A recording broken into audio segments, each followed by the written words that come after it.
start with prayer. I need it. It's got to be prayer.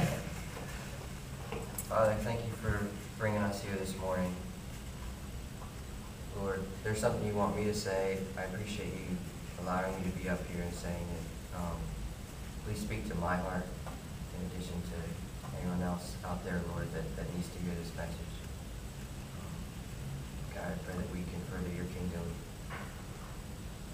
In Jesus' name, amen. Amen.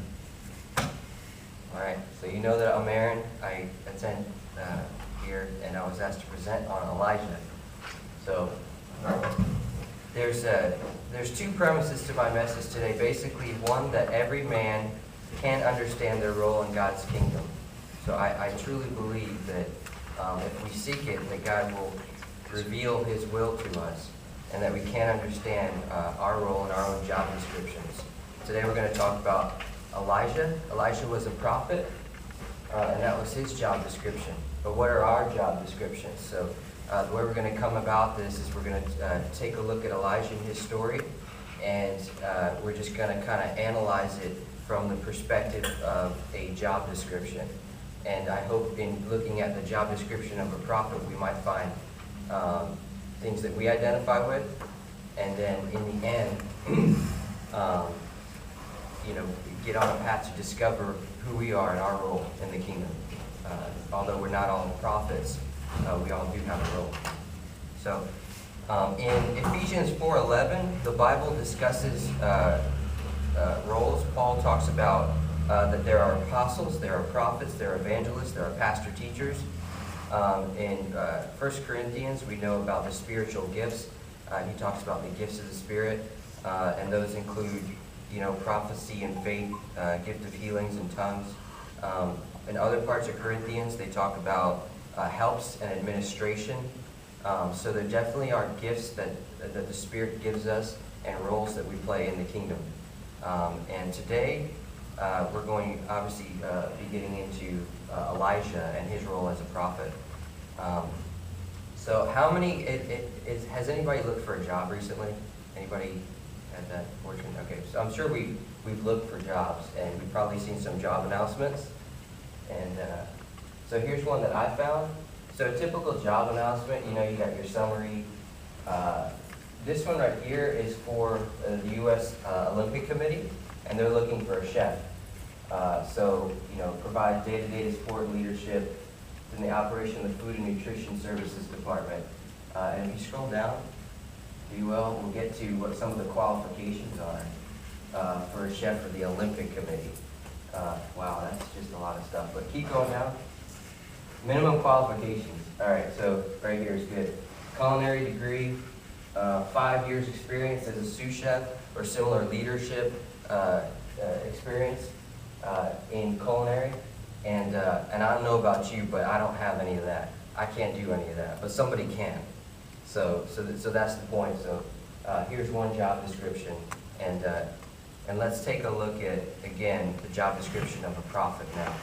And we're going to go through it in terms of that job description that we just looked at, from responsibilities to qualifications, expectations, and also pay and compensation. So you guys have an outline in front of you. You can follow along and fill in the spaces. I'll give you the answers as we go along. So first question, when you hear the name Elijah, what comes to mind? Who knows anything about Elijah? Can talk. Just put it out there. What comes to mind? Well, he's a prophet. He's a man of God. He loves God. He's obedient to God, and all the good attributes of a good Christian man. Absolutely. Think of the transfiguration, him and Moses, there with Jesus. Yeah, that would be great. Okay, and so this is Elijah. This is an image of Elijah. It's actually a statue on top of Mount Carmel in Israel. So this is a depiction. I'm sure it's not the actual Elijah, but it's a depiction. So when I think of Elijah, here's what I think of. Obi-Wan. That's my Elijah. Now that, especially since I've studied this, so Elijah's Obi-Wan. So some people, when they think of prophets, I think they think more in terms of white robes, priestly types, very meek and mild, but that's not really biblical prophets at all, and especially in Elijah's case. I mean, he took on 450 prophets of Baal, and we just saw the previous picture. He had a knife in his hand. I mean, that's really, a prophet. That's a prophet. So let's go ahead. We're going to start with the epic story in the Bible, and this is 1 Kings 18:20 through 24, and this is the big showdown on Mount Carmel. I'm going to need somebody to read. I hope we got the impact of that story, because that is some story. We can't just kind of look past that. Basically, you've got on one side the last remaining prophet of Yahweh. So the Lord in this case is translated. It's translated to the Lord here, but it's Yahweh. That was the one true God in Hebrew. So basically, he's saying, I challenge the prophets of Baal, 450 prophets of Baal on Mount Carmel. Send fire from heaven to this altar, and we're going to see today whose God is God, because they're about to extinguish the prophet of Yahweh, and so it's 1 against 450, and let's put this in some context, and that way we can get a better understanding of the story about kind of where it sits in history, and kind of get some different sides of this. So in terms of history, this happens about roughly, this happens about 874 BC.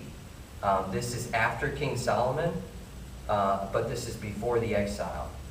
So David's reign continues with his son Solomon. Solomon finishes the Temple of David, but Solomon's double-minded. He has 700 wives, 300 concubines.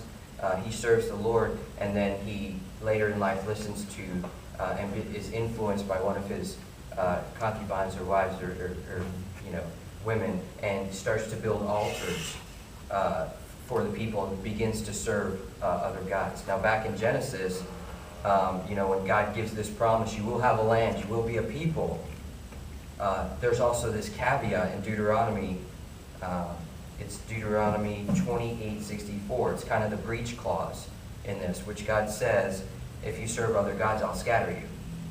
So he's like, I'm your God, but you go serve other gods, I'm going to scatter you. So now we understand. So this is after Solomon reintroduces pagan gods and multiple gods into the kingdom of Israel, that God promises then he's going to divide the kingdom. So this is kind of a map of the kingdom at the time. And you've got what you got up here is the green is the north kingdom, and the purple is the southern kingdom. And Elijah was a prophet to the north. So we're talking about this northern part. The Assyrians later come in and decimate the north. The Babylonians, go at war with the south, and bring those Israelites into exile. And then that's when we come into, the later books in Daniel and things like that, and the rest. So we're sitting right after Solomon, the many kings who did evil in the sight of the Lord, and before that exile. And so God inserts Elijah, because this is kind of the last hope. He's the last prophet of God. So we got to really get that. It's 1 against 450. When he's gone, that's it. So in God's love, he's sending one last guy to say, all right, this is it. We got one shot. Let's turn back to God. If we don't, we've got some scattering coming. We've got this history, and I think we all know what happens. The Bible lets us know what happens, but this is the place where this story sits, is in the middle of that time. So there's a couple observations I want to just point out about the story before we go on. There were two problems at Mount Carmel. All right, so Yahweh. So the first problem, Yahweh and the prophets and the believers were under attack. So Queen Jezebel, which was King Ahab's wife at the time, she was a proponent of the 450 prophets of Baal, a supporter, and she was trying to exterminate the prophets of Yahweh. So Elijah's on the run, Elijah's having to deal with the kingdom, and especially the queen. And so, so the first thing we need to know is that, this is kind of the last stand. And the second thing we need to know is there's been a drought.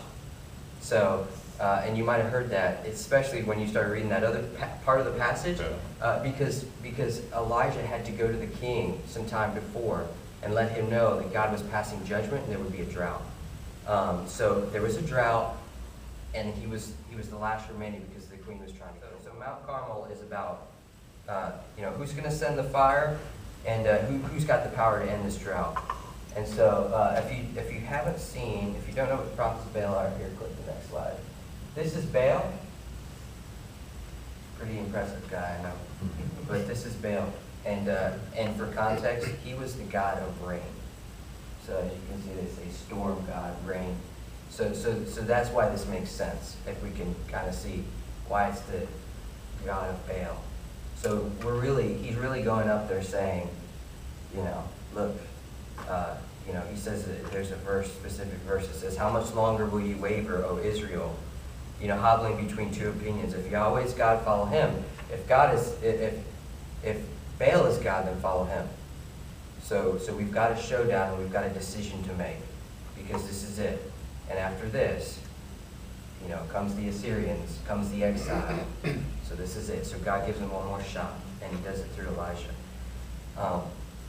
So basically, as we heard in the story, fire does come from heaven, onto the altar there, and Yahweh is vindicated as God once again in front of Israel and the prophets of Baal, and it rains. So at the end of that story, we notice how they emphasize the fact that the storm clouds were coming on. So that's so it's a pretty amazing story, and